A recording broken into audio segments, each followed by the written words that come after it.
Les dernières heures de Yaakov Avinu dans ce monde étaient dédiées pour bénir ses enfants.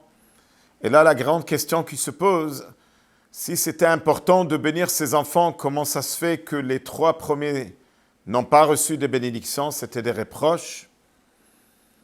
Alors, il y a quelques explications. Le Or HaChaim HaKadosh, il dit que la raison pourquoi Yaakov Avinu était en train de bénir, c'était pour donner, puisque chacun a un caractère différent, alors il donnait des bénédictions selon le caractère de la personne, comme c'est connu que dans l'éducation des enfants, il faut vraiment rentrer dans le monde de l'enfant et savoir que chaque enfant est différent.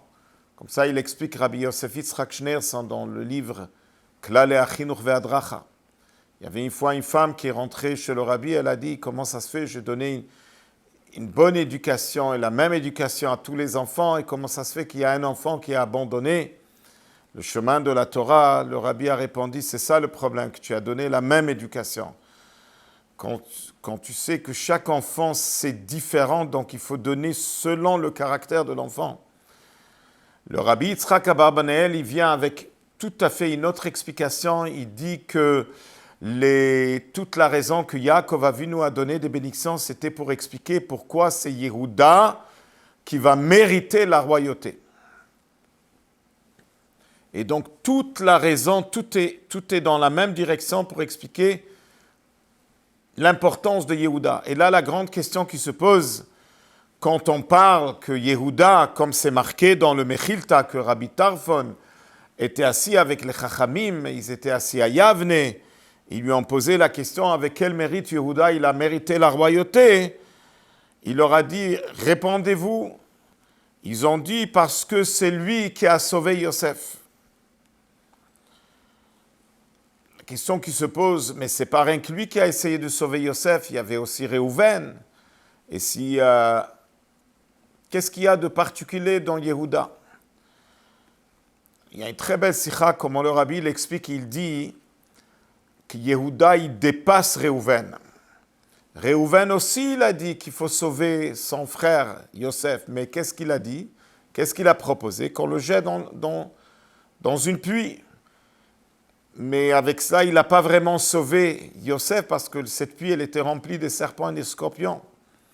Yehuda, il a proposé de vendre, et c'est là qu'il a vraiment sauvé Yosef de la mort.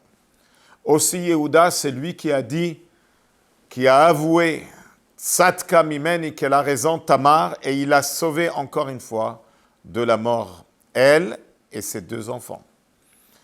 De là, on comprend, peut-être, oui, la tchouva de Réhouven est à un niveau plus haut que Yehuda, mais sa tchouva, elle était plus qui s'est occupé de soi-même.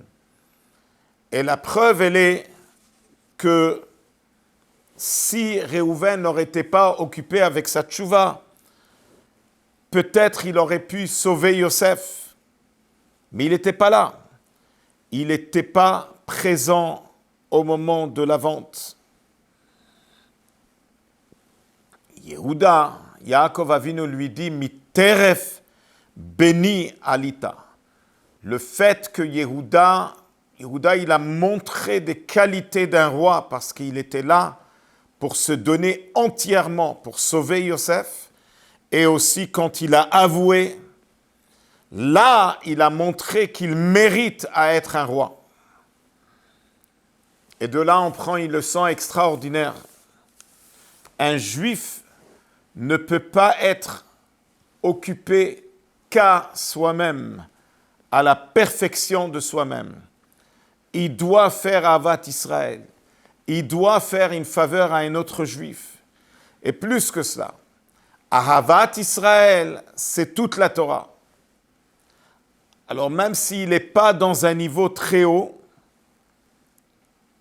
mais le fait qu'il s'occupe d'un autre, il est occupé avec quelque chose qui est en réalité Kol HaTorah Kula.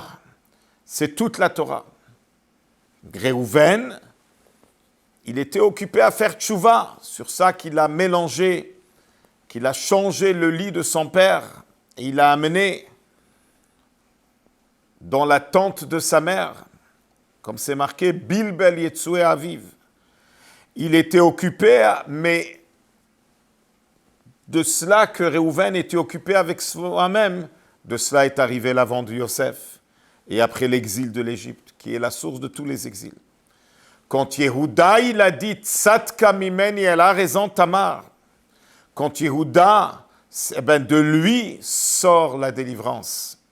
De lui sort le roi David, de lui sort Melech HaMashiach, qui va nous sortir de cet exil.